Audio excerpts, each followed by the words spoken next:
This afternoon, I've been in the process of writing the new Inner Circle newsletter. And I wanted to take a few minutes to just make this video and share with you a little bit about why I do this in the first place. You are my community. You're important to me.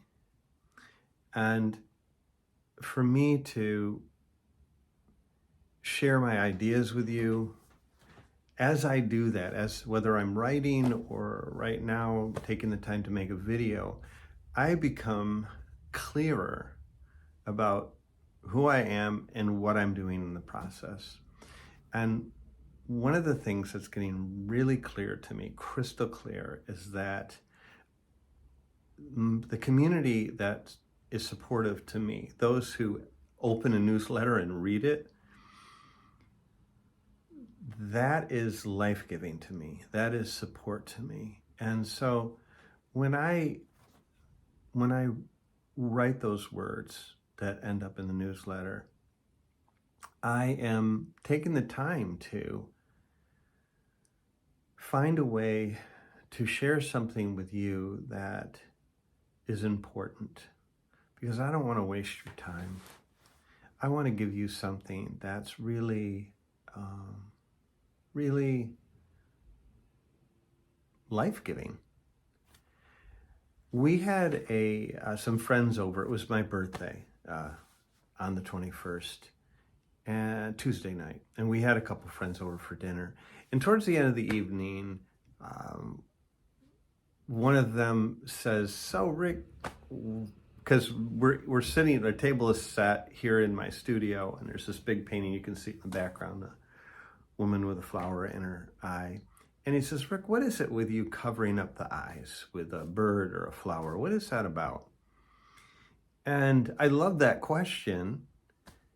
And I have multiple answers for it because I get asked that quite a bit. In the newsletter, I took time to talk about perspective, how we see things, and how important that is. It's my thought that art and poetry, the films we watch, the books we read, are so important because they enrich our imagination. And we are literally building our lives from our imagination. Can we imagine a different life than the one we're living? Is that possible for us? Or are we simply stuck in the same kind of patterns of thinking that we've always had and always will have? And these patterns of thinking are particular beliefs about who we are and what we're capable of, which lead us into particular behaviors, which are also repeating patterns. And so what tends to happen if we don't interrupt this process is we think the same thoughts, we do the same things, and yesterday and tomorrow are pretty much identical. We don't really change anything. And so then we tend to feel trapped because we're just kind of like cycling around the same block. That's what it feels like. And I don't want that, and I know you don't either. And I believe that one of the ways out of this is the imagination and how we enrich the imagination. So I've spent my life making paintings. I've been doing this full time for over 35 years. And if I've learned anything, it's that this, what we call the imagination, our ability to dream, our ability to think about how things could be different than they are,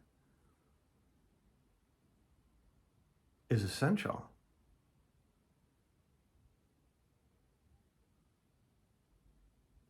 When you're reading a good story, it transports you. You go to another place. And potentially, when you come back from that story, you're a little different than you were when you left. Because now you have more information. Now you've had new experiences, and you can literally have new experiences by reading about them. Because the imagination, when you're thinking things, you're there.